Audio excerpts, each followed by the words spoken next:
በኢትዮጵያ በተለያዩ ክልሎች በአጋቾች እጅ ተይዘው የሚገኙ ልጆቻቸውን ለማስለቀቅ ወላጆችና ሌሎች ቤተሰቦች ወዳጆች ለልመና አደባባይ ሲወጡ ማየት አዲስ ነገር አይደለም። ለእገታ ከሚጋለጡት መካከል ሹፌሮች ከቀዳሚዎቹ መካከል ናቸው። በኢትዮጵያ ባለፉት 5 ዓመታት ሹፌሮች እየታገቱ በሚሊዮን ሲጠየቁ ገንዘቡም ተከፍሎ የሚሞቱበት አጋጣሚ መኖሩን ከአሽከርካሪዎች ሰምተናል።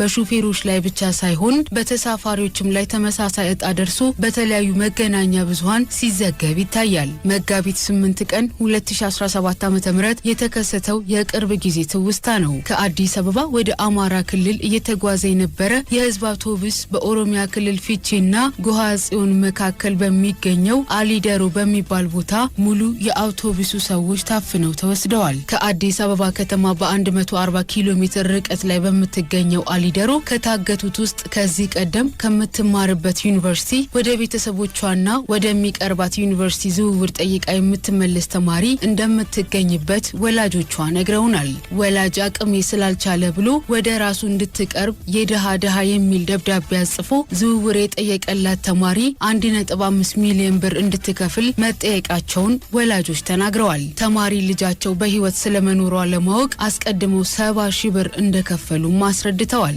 ከአዲስ አበባ ወደ ጎጃም ሀረማያ ዩኒቨርሲቲ ተማሪ ነበረች። በዝውውር ወደ እንጅባራ ዩኒቨርሲቲ ገብታለች። አሊደሮ ላይ አሁን ባስ ጊዮን ባስ ይባላል ሙሉን ይዘዋቸው ገቡ። አራሎታሽን ከና ብሩ እስከ 1.5 ነው የተጠየቀው። በያዘው አካል ጠየቀን። ከዛ ትናንትና ልጅቱን አገናኙንና ኢንታል ብር ነው ልጅቱን ለማገናኘት ራሱ 70 ሺህ ብር ልከን ነው ያገናኙን። ከዛ 70 ሺህ ብር በአካውንታቸው አስገብተን ከሁለት ቀን በኋላ ልጅቱን አገናኙን። ስልካቸው ደግሞ ተንቀሳቃሽ ነው። ይቀያይሩታል። ኦፍ ያረጉትና ሌላ ስልክ ይጠቀማሉ። መጀመሪያ ላይ እንደታገተን እሷንም አገናኝተው እነሱም አግኝተው ዘጉት። ስልክ አርሶ አደር ልጅ ነች። በዛ ላይ ተማሪ ናት። ኢቭን እዛ ሀረማያ ዩኒቨርሲቲ እዛ መማር ስለማችል አቅም ስለሌላት የደሃ ማስረጃ ተጽፎላት በቤተሰብ እንጅባራ ዩኒቨርሲቲ እዚህ ቅርበት ይሻላል በሚል ተቀበሏት። አሁን ባነር ተይዞ ነው የሚለማን ከተማ ሳናት ልጅቱ በዛ ላይ ተማሪ ናት። ዩኒቨርሲቲ መማር ማትችል ደሃ ማህበረሰብ በድጋፍ ወደዛ አምጥተን እንደዛ አይነት ተጨማሪውን እጭን እየተጠየቀ ያለው አሳዛኝ ነው ሁኔታው።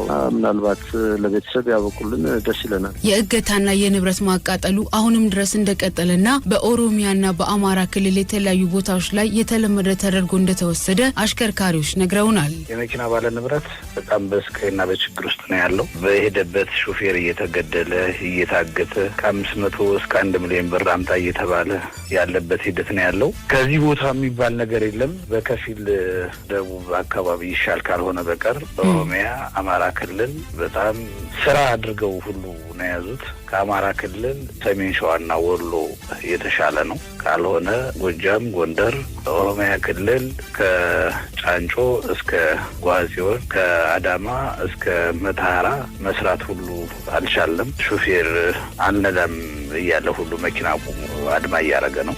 አሁን ላይ አቶ ሰጠ ብርሃን የጣና ከባድ መኪና አሽከርካሪዎች ማህበር ጸሐፊ ናቸው። እሳቸው እንደሚሉት የህዝብም ይሁን የከባድ ተሽከርካሪዎች ላይ የሚደርሰውን በደል ተከትሎ አጥቂዎችን ተጠያቂ የሚያደርግና ቦታው የሚታወቅና በተደጋጋሚ እንዲህ አይነት እገታዎች እየተፈጸሙበት ምንም እየተደረገ እንዳልሆነም ተናግረዋል። እንግዲህ አንድ አሽከርካሪ ከጎንደር መተማ መንገድ ማዕከላዊ ጎንደር አለ። እዛ መስመር አሁን እገታ አለ። ሹፌር በቅርቡ ተገለዋል። ግድያ አለ። ዝርፊያ አለ። አሁን መኪኖች ምንድነው ያደረጉት?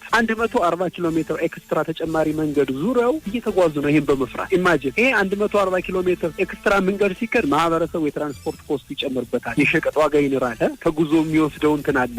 ይሄ ሰዓት ጊዜውን ያጣል። ዘርፈ ብዙ ማህበራዊ ጉዳቶችን ነው የሚያስከትለው። አሁን ይሄ እንዴት በቸልታ ይታያል? በመተሃራና ውልጭት የማልበስ በኦሮሚያ ክልል የገቢና የውጭ ንግድ የሚሳለጥበት መንገድ ነው። ከመተሃራና ከዋሽ ማል በተደጋጋሚ ሹፌሮች ታግተዋል፣ ተገለዋል። የውጭና የገቢ ንግድ የጫኑ ተሽከርካሪዎች ተቃጥለዋል። ከዚህ ቦታው ግን አይጠበቅም። ብዙ ቦታዎችን መጥቀስ እንችላለን። እንደዚህ አሊደሮ ኦሮሚያ ክልል አሊደሮ ላይ ያየሽ ነው። በተደጋጋሚ እንግዲህ ሙሉ አውቶቡስ ተሳፋሪ ሰው እየታፈነ እየሄደ ነው። ከዛ ቦታ ላይ ለምን ጥበቃ አይደረግም?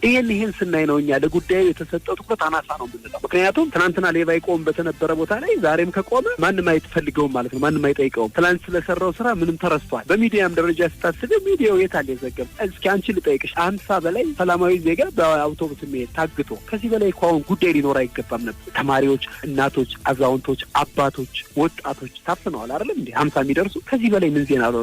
በማይናማር የታገቱ ወገኖቻችን የሚል ዜና ያለው ማይናማርማ ከዚህ አፍንጫንጭ ስር የታገቱ ወገኖች አሉና ግን በቃ የተሰጠው ትኩረት አናሳ መሆኑ ነው እኔ ችግሩ እንዲባባስ አደረገው ብለው። እኛ እንደ አሽከርካሪ ለዚህ ጉዳይ መፍትሄ እንዲሰጠው ለሚመለከተው አካል ብናሳውቅም ምንም አይነት መፍትሄ አላገኘንም ሲሉ አሽከርካሪም ባለንብረትም የሆኑት ነግረውናል። ያው እኛ ብዙ ጥረት አድርገናል። ከዚህ በፊት ሰላማዊ ሰልፍ አድርገናል። ደብዳቤ አስገብተናል። በክልሉ ጸጥታ ቢሮ አስገብተናል።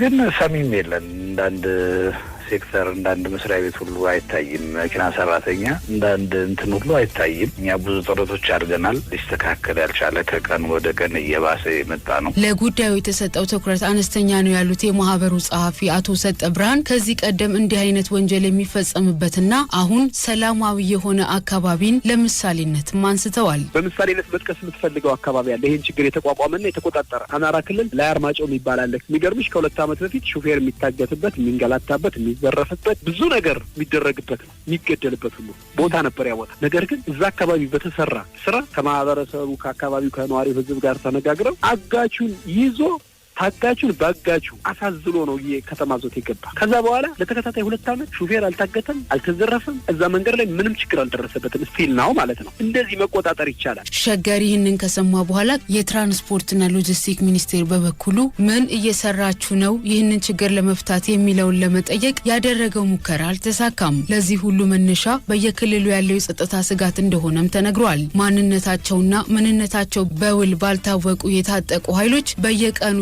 ታፈኑ የሚወሰዱ አሽከርካሪዎችና ተሳፋሪዎች ቁጥራቸው ከጊዜ ወደ ጊዜ እየጨመረ መጥቷል። ሆኖም ይህንን ችግር ለመግታትና መፍትሄ ለማምጣት የሚመለከታቸው የሚባሉ አካላት ምንም እያደረጉልን አይደለም ሲሉ አሽከርካሪዎችና ባለንብረቶች ነግረውናል።